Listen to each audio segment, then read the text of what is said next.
हे friends, अस्सलाम वालेकुम। Recipe curries kitchen में खुशामदीद। एक मज़ेदार सी दाल की रेसिपी के साथ हाजिर हूँ, जिसे आप झटपट से बनाएंगे और इतनी लजीज कि आप इसे डिनर और लंच दोनों में बना सकते हैं। तो बिस्मिल्लाहिर्रहमानिर्रहीम। इस रेसिपी के लिए सबसे पहले तो आपको चाहिए घी।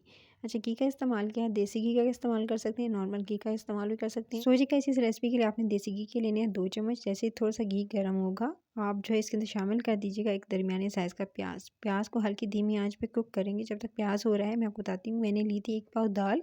1 पाव दाल ले लेनी है आपने ये, और इसको अच्छे से आपने जो है धोकर भिगोकर तकरीबन 20 मिनट के लिए रख देना है। इससे क्या होगा, ये सॉफ्ट हो जाएगी। सो इसको पहले तो धो लेते हैं, उसके बाद इसको पानी में, साफ़ पानी में डिप करके आप जो है भिगो कर रख दीजिएगा। फिर जी ये दे सकते हैं प्याज का कलर जैसे ही लाइट गोल्डन होगा, कुछ इस तरह की हल्का धीमी जो आँच में मैंने कुक किया है, ताकि प्याज का पानी ड्राई हो जाए और क्रिस्पी से एकदम प्याज का जो है वो क्रंचीनेस और क्रिस्पीनेस आपको नज़र आने लगे। फिर आप इसके अंदर शामिल कर दीजिएगा आप टमाटर। अच्छा, एक बड़े साइज़ का टमाटर लीजिएगा। टमाटर को काट के आपने छोटा-छोटा जो है चंक्स में भी काट सकते हैं और बड़े साइज़ से भी काट सकते हैं।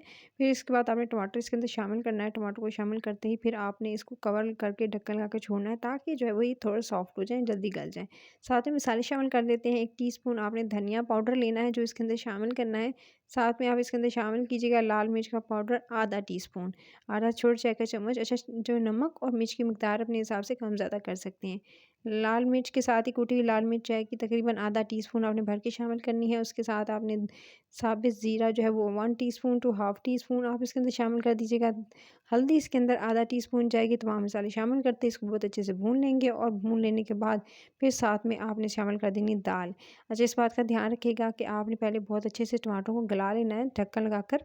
उसके बाद आप इसके अंदर दाल जो धोकर भिगोकर 20 मिनट से रखी थी, वो इसके अंदर शामिल कर दीजिएगा। दाल को इसके अंदर शामिल करते ही फिर आपने इसकी भुनाई करनी है 2 से 3 मिनट। अच्छे से भुनाई करने के बाद ये दे सकते हैं, मैंने बहुत अच्छे से दाल की भुनाई की तकरीबन 2 से 3 मिनट। और जैसे ही आपको साइडों पर जो घी नज़र आए, यानी दाल जो है वो अच्छे से जो है वो इसके अंदर थोड़ी-सी जो है वो सॉफ्ट हो जाए और टमाटर अच्छे से गल जाए, तभी जो है कि टमाटरों को आपने दाल के साथ ही सॉफ्ट होने देना है। पहले मसाला थोड़ा-सा बना लीजिएगा और थोड़ी-सी कसर रह जाए तब दाल शामिल कर दीजिएगा, और दाल को बहुत अच्छे से इस मसाले के अंदर भूनिएगा। भूनने के बाद फिर आप इसके अंदर पानी लगा दीजिएगा। पानी तकरीबन आपने शामिल करना है इसके अंदर तकरीबन 1 से डेढ़ गिलास पानी शामिल करना है, ताकि दाल भी अच्छे से गल जाए। और जितनी पतली रखना चाहते हैं, जितनी गाढ़ी रखना चाहते हैं, उसकी कंसिस्टेंसी आप इस स्टेज पर देख सकती हैं। दाल को पकते हुए तकरीबन 10 से 15 मिनट गुजर चुके थे। दाल बिल्कुल एकदम सॉफ्ट हो चुकी है और गल चुकी है। जब अच्छे से दाल गल जाए और बिल्कुल एकदम जो है पकने के बिल्कुल करीब हो, इसमें 2 तीन से 3 चीज़ें अब ऐड करनी है आपने। अब इस स्टेज पर आप इसके अंदर शामिल कर दीजिएगा, जब दाल जो बिल्कुल एकदम सॉफ्ट होने लगे और थोड़ी-सी इसके अंदर कसर रह जाए पानी की, फिर आप इसके अंदर नमक शामिल करेंगे। नमक मैंने पहले शामिल नहीं किया था। आप इसके अंदर 1 टीस्पून भर कर आप इसके अंदर नमक का शामिल कीजिएगा। चाइना सॉल्ट आप इसके अंदर शामिल करेंगे आधा टीस्पून, इसके अंदर शामिल कर देना है। और नमक शामिल करते ही आपने इसको थोड़ा-सा पकने देना है। नमक को इसके अंदर शामिल करते ही फिर आपने इसके अंदर शामिल करना है थोड़ा-सा चिकन पाउडर। चिकन पाउडर लेंगे, तकरीबन आपने लेना है आधा टीस्पून। साथ में आपने अदरक और लहसुन का पाउडर भी आधा टीस्पून इसके अंदर शामिल कर देना है।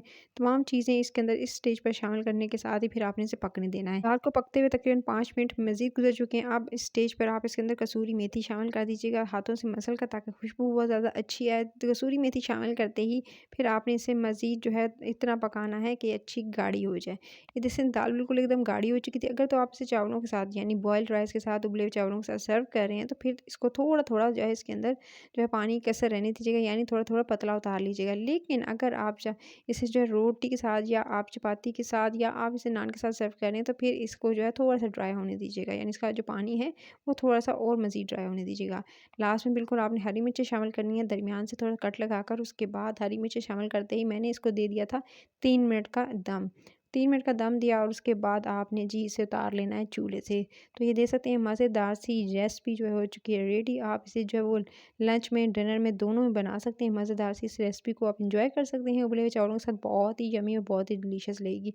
सो अगर रेसिपी अच्छी लगी है तो लाइक शेयर, चैनल को सब्सक्राइब जरूर कर लीजिएगा। मज़े मज़े की रेसिपीज अभी जाकर देखें, चैनल पे बहुत मज़े मज़े की यमी रेसिपीज अपलोड हुई हैं। सो आप इसे मिस आउट नहीं कीजिएगा, इस रेसिपी को ज़रूर ट्राई करना है, और अच्छी लगे तो सब्सक्राइब ज़रूर करना। अपना ख्याल रखिए। टिल द नेक्स्ट वीडियो फिर मिलती हूँ। Take care.